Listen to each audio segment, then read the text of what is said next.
The first crack in my marriage appeared on a Tuesday morning disguised as an opportunity. "They want me to go to Miami for a week," Sarah said, not looking up from her phone. "Some client presentation. Big deal, apparently." I glanced at her from across the breakfast table. In our 12 years of marriage, I'd learned to read the subtle shifts in her behavior, the way she tucked her hair behind her ear when she was nervous, how her voice went up half an octave when she wasn't telling the whole truth. Both signs were there. "Miami? That's sudden," I said, keeping my tone casual. "Which client?" "The Hendersons. You know, the resort chain." She finally met my eyes, and I saw something flicker there. Defensiveness, maybe, or guilt. "Marcus said it's crucial I handle this personally." Marcus, her boss. The man she'd been mentioning increasingly often in the past 6 months. Late meetings. Weekend calls. Emergency situations that required her immediate attention. "When do you leave?" "Friday morning." She stood abruptly, coffee still half finished. "I need to get to the office early. Big day." She kissed me on the cheek, a perfunctory gesture that felt more like a formality than affection, and disappeared upstairs. I heard the shower running and sat there, staring at my own untouched coffee, feeling the weight of suspicion settling in my chest like a stone. That evening, I did something I'd never done before. I checked her phone. She'd left it charging in the kitchen while she took a bath, unusual in itself, as Sarah was typically glued to her device. My hands trembled as I entered her passcode, the same one she'd used for years. Our anniversary. At least she hadn't changed that. The messages with Marcus were professional on the surface, but there was an undercurrent I couldn't ignore. Inside jokes. Late-night texts that ended with sweet dreams and heart emojis. References to our place and that song. Then I found it. A text from 3 weeks ago. "Can't wait for Miami, just you, me, and the ocean finally." My heart hammered against my ribs. I took screenshots, sent them to myself, then deleted the evidence of my snooping. When Sarah emerged from the bathroom, I was in the living room, pretending to watch television, feeling like a stranger in my own life. The next 3 days passed in a fog.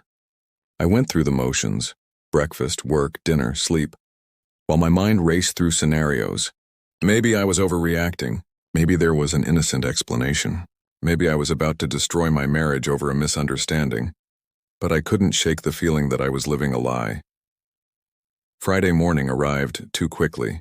Sarah was up at 5, packing her suitcase with an enthusiasm I hadn't seen in months. She hummed while she folded clothes, summer dresses, bikinis, sandals. Not exactly standard business attire. "You seem excited," I ventured. She turned, and for a moment I saw genuine happiness on her face. "I just need this break. Work's been so stressful lately." "Break, not trip or presentation, break." "I'll miss you," I lied. "I'll miss you too." She kissed me, and I tasted the lie on her lips. "I'll call when I land." She did call. A brief, distracted conversation where she mentioned her hotel, the Fontainebleau, and promised to send updates. Then silence. For the rest of the day, my text went unanswered. Too busy with preparations, she finally replied around 9 p.m. I sat alone in our house, surrounded by photos of our life together, and made a decision. I wasn't going to wait. I wasn't going to let my imagination torture me. I needed the truth, whatever it cost.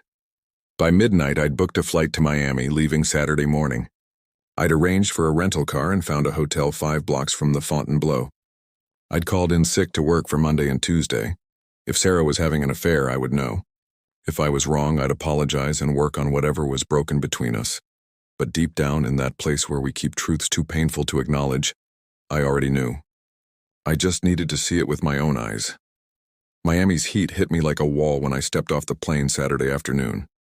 The airport buzzed with tourists in Hawaiian shirts and families corralling excited children, everyone heading toward vacation and happiness.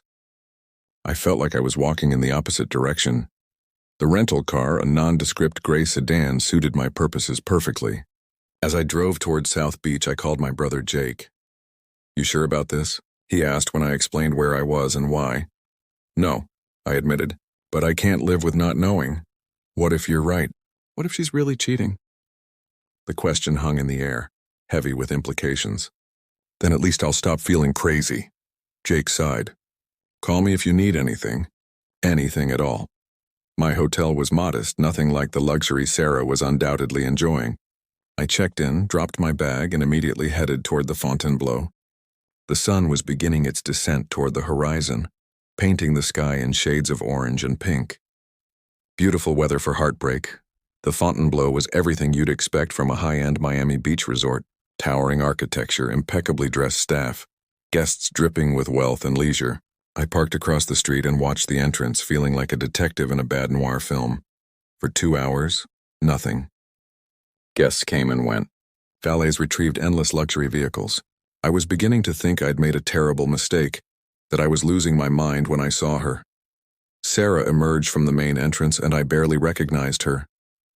She wore a flowing white sundress I'd never seen before, her hair loose and wavy in a way she never wore it at home. "Too much maintenance," she always said. She was laughing, radiant, transformed into someone who looked like my wife but moved through the world differently. Then he appeared beside her. Marcus was younger than I'd imagined, maybe 35 to my 42. Fit, tan, confident in the way of men who've never questioned their place in the world. He put his hand on the small of Sarah's back, a gesture of ownership that made my stomach, turned and guided her toward a waiting Uber. I followed. Them. My hands gripped the steering wheel so hard my knuckles went white as I maintained a careful distance. The rage I'd expected didn't come. Instead, I felt eerily calm, detached as if I were watching this happen to someone else. They drove north along Collins Avenue, eventually stopping at a beachfront restaurant called Pura Vida. Upscale but not ostentatious, the kind of place that valued atmosphere over pretension. They were seated at an outdoor table overlooking the ocean, where the sound of waves provided a romantic soundtrack to their betrayal. I parked down the street and watched from a distance, then made my way closer, using other diners and architectural features as cover. Technology had made surveillance easier than ever.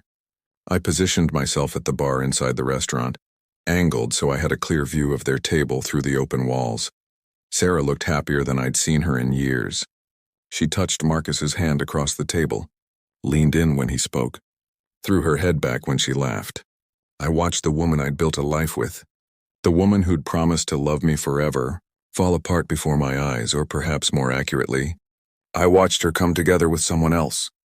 The bartender approached. "What can I get you?" "Whiskey, neat."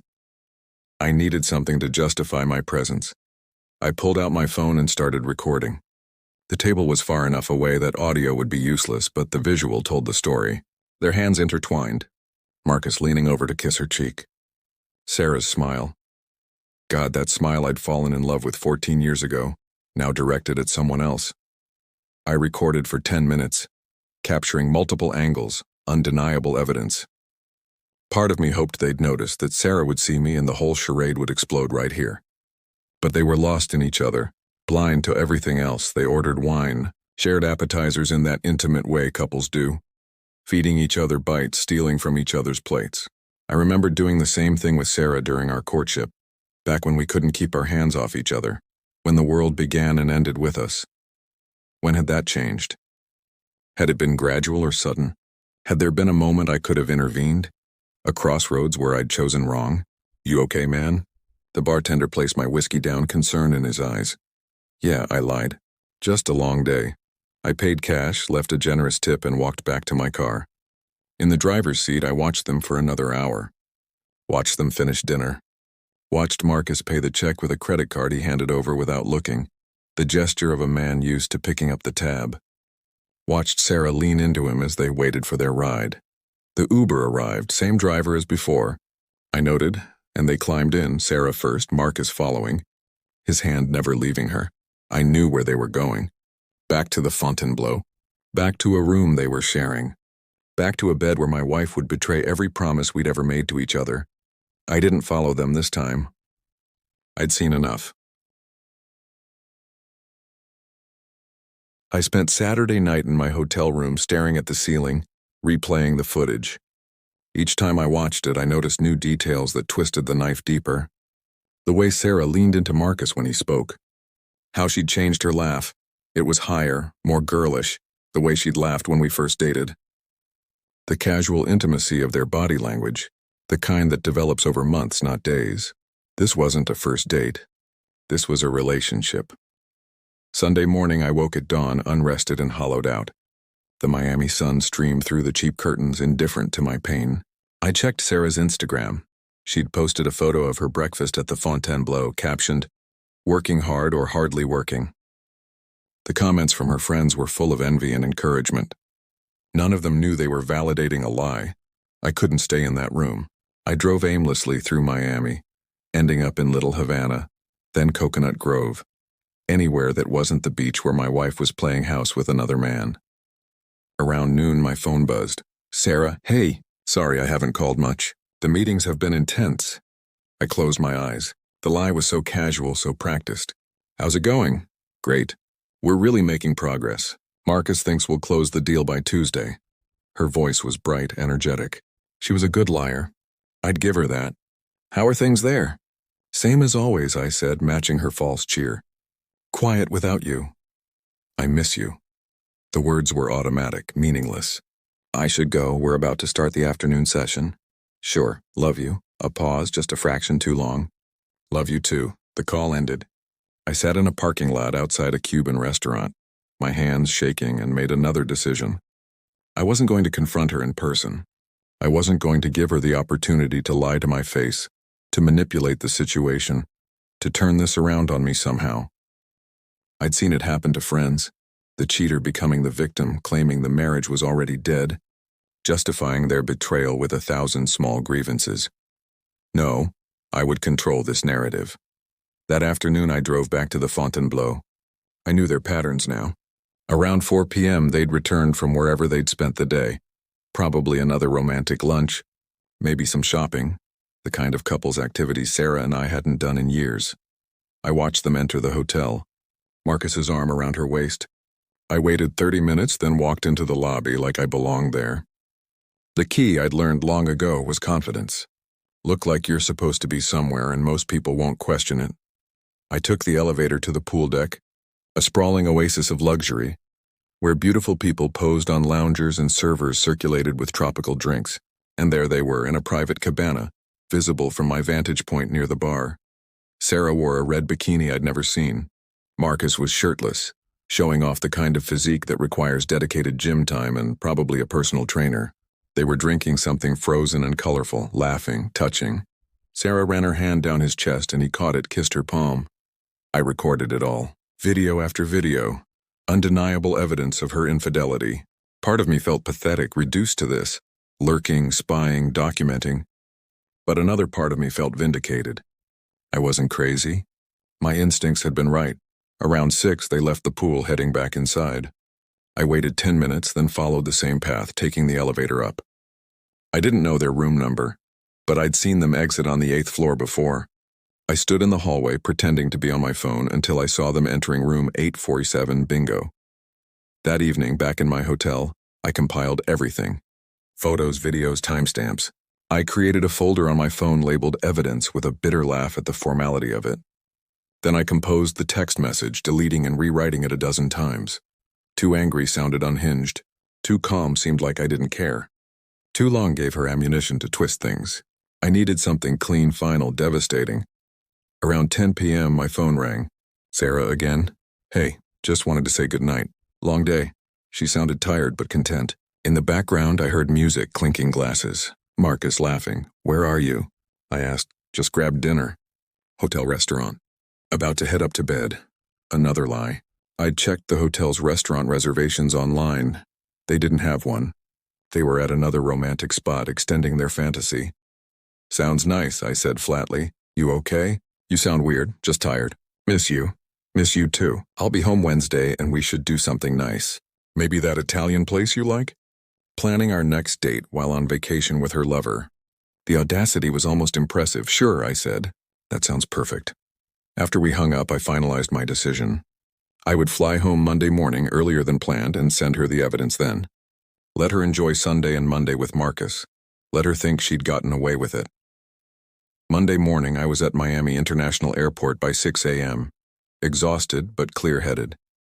The flight home felt surreal, each mile taking me away from the scene of the crime but closer to the moment of reckoning. By noon, I was back in our house. Our house. The phrase felt hollow now. I walked through rooms filled with our shared life. Wedding photos on the mantle, her favorite blanket draped over the couch, the coffee mug she'd used Friday morning still sitting in the sink. Evidence of intimacy and routine, now revealed as a facade. I made myself coffee and sat at the kitchen table with my phone. Sarah's morning text had come through an hour earlier. Good morning. Another busy day ahead. Love you. I opened the videos, watching them one final time. Sarah and Marcus at dinner, their hands intertwined. Sarah in her red bikini touching his chest. Sarah laughing, radiant, transformed by an affair that had murdered our marriage. Then I composed the text. Short, direct, devastating. No need to explain. Enjoy your last vacation as my wife. I attached the video from the restaurant. 30 seconds of undeniable betrayal. My finger hovered over the send button. This moment would change everything. There would be no going back, no chance for reconciliation, no opportunity to hear her side. Good. I pressed send. The message showed as delivered immediately. Then the 3 dots appeared indicating she was typing. They disappeared. Appeared again, disappeared. My phone rang. Sarah, I let it go to voicemail. It rang again. Again. Voicemail dot. A text came through. Call me now. Then another. Please, we need to talk. And another. It's not what you think. I almost laughed at that one. The cliché excuse, the same words every cheater uses when they're caught. What else could it be? What possible explanation existed for those videos? More calls, more texts. I turned on Do Not Disturb and let the messages accumulate unread. She could drown in her panic while I figured out my next steps. I called Jake. I sent it. I told him. Jesus, how do you feel? Empty, I admitted. I thought I'd feel angry or satisfied or something. But I just feel empty. That's shock, man. Give it time. What's your plan now? Lawyer, I guess. Lock down finances. Change the locks. The practicalities of divorce, a checklist of dissolution. She'll probably fly home today. You want company? I can be there in an hour. Yeah, I said quietly. That'd be good. Jake arrived with pizza and beer, apparently having decided that heartbreak required carbs and alcohol. We sat in the living room, not really watching the game on TV, just existing in the wreckage. Can I see the videos? He asked. I showed him. He watched in silence, his jaw tightening. Man, I'm sorry. That's brutal. 12 years, I said. 12 years, and she threw it away for that guy. 12 years is what you gave her. She threw it away, not you. Don't twist this. My phone buzzed continuously, even on Do Not Disturb. Sarah was in full panic mode. I checked once, scrolling through the messages. Please answer. I love you. Let me explain. You have it wrong. I'm coming home. Don't do anything until we talk. That last one almost made me laugh. Don't do anything? I'd already done everything. I'd seen the truth, documented it, and blown up our life. What was left to do? Around 8 p.m., my phone rang with a number I didn't recognize. Against my better judgment, I answered. You son of a bitch, Marcus. His voice was tight with anger. Excuse me? You had no right to spy on us. That's harassment. That's stalking. The sheer audacity left me momentarily speechless. Then rage, the rage I'd been holding back for days, finally broke through. I had no right. You're sleeping with my wife, and I had no right. Your marriage was already over. Sarah told me. Did she also tell you she was still sleeping in my bed? Still wearing her wedding ring? Still saying I love you every night before bed? My voice was rising, Jake's hand on my shoulder trying to calm me. You're a homewrecker who believed whatever lies a cheater told you. She's leaving you anyway. You stalking her in Miami just proves you're controlling and abusive. I laughed, a harsh sound with no humor. Oh, that's the story now? I'm the abusive one? Cool. Tell that to the divorce lawyer. Tell it to the judge. I'm sure those videos will support your narrative perfectly. I hung up before he could respond. That was stupid, Jake said, though he was grinning slightly. But satisfying. Very. My actual phone, the one Sarah knew, rang again. This time I answered, Where are you? Her voice was thick with tears. Home. Where I've been this whole time. You were in Miami. You followed me. I verified what I already suspected. There's a difference. Please, let me explain. There's nothing to explain, Sarah. I saw you. I saw everything. It's complicated. It's actually very simple. You're cheating on me. You've been lying to me. And now it's over. Silence. Then I'm coming home. We need to talk face to face. Don't rush back on my account. In fact, why don't you stay through Wednesday like you planned?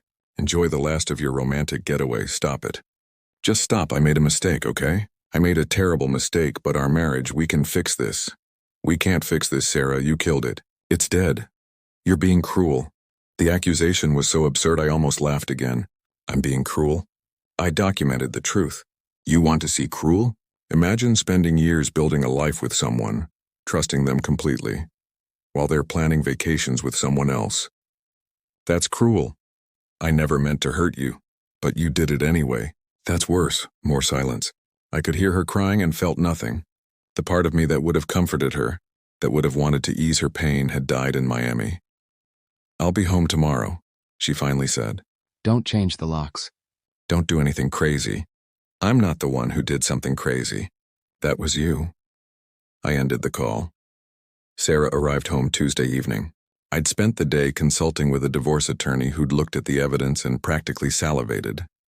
This is about as clean-cut as it gets, he'd said. No fault state, but this kind of documentation means she won't have much leverage. I'd also called a locksmith who was scheduled for Wednesday morning. I'd moved Sarah's clothes and personal items into the guest room. I'd opened a separate bank account and transferred half our savings. I'd done everything the lawyer suggested to protect myself. When her Uber pulled up, I was sitting on the front porch. She looked terrible. No makeup, hair pulled back, eyes red and swollen. The transformation from the radiant woman in Miami was stark. "Hi," she said quietly, stopping at the bottom of the steps. "Sarah, can we talk inside?" "No, you can collect some things, but you're not staying here." Her face crumpled. "Where am I supposed to go?" "Maybe Marcus has a couch. Maybe one of your friends. I don't know and I don't care." "You're really going to do this? Just throw away 12 years?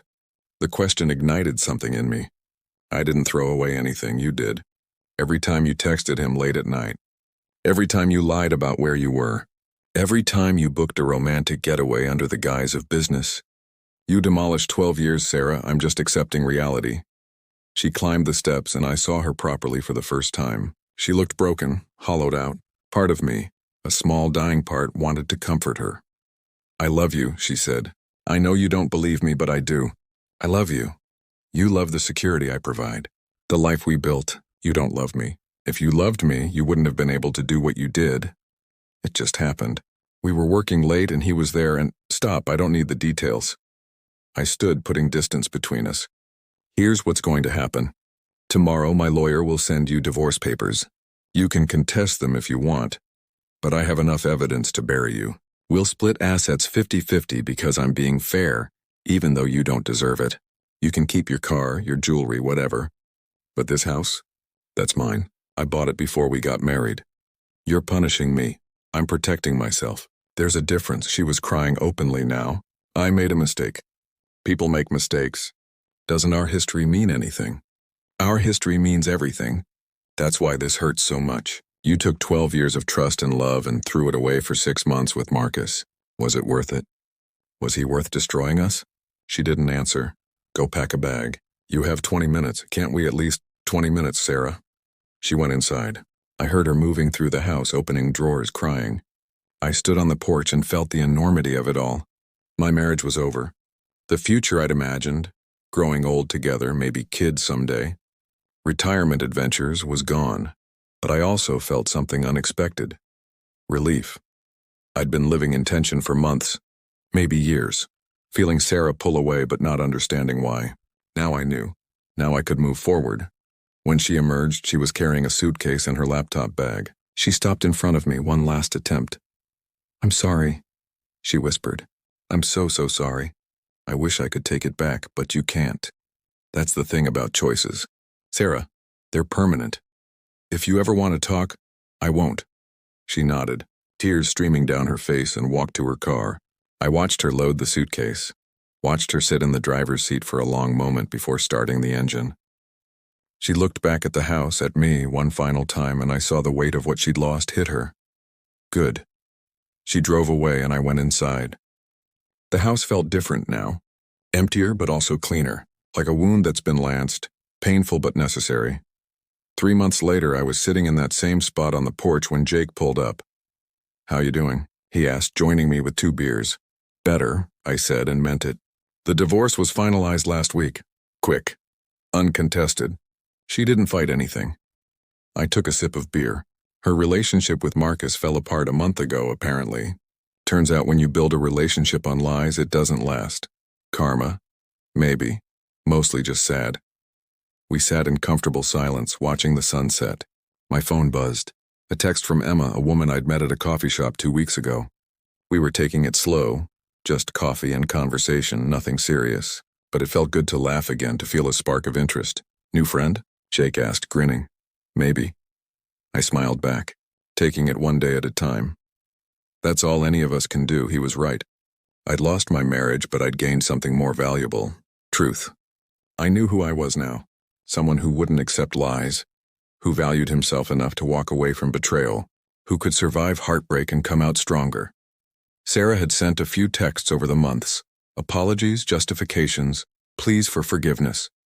I never responded. Some bridges once burned should stay ashes. You think you'll ever trust someone again? Jake asked. I considered it. Yeah, eventually. Not everyone's like Sarah. And I'd rather risk being hurt again than live closed off to connection. When did you get so wise? Somewhere between Miami and the lawyer's office. I laughed. Plus, my therapist is excellent. To moving forward, Jake raised his beer. To moving forward, I echoed. The sun disappeared below the horizon, and I felt the last remnants of my old life fade with it. Tomorrow would bring new challenges, new possibilities, new chances to build something real. But tonight I was content to sit on my porch with my brother, drinking beer and watching the sky turn dark. I'd survived the worst. Everything else was just living, and that I was finally ready to do.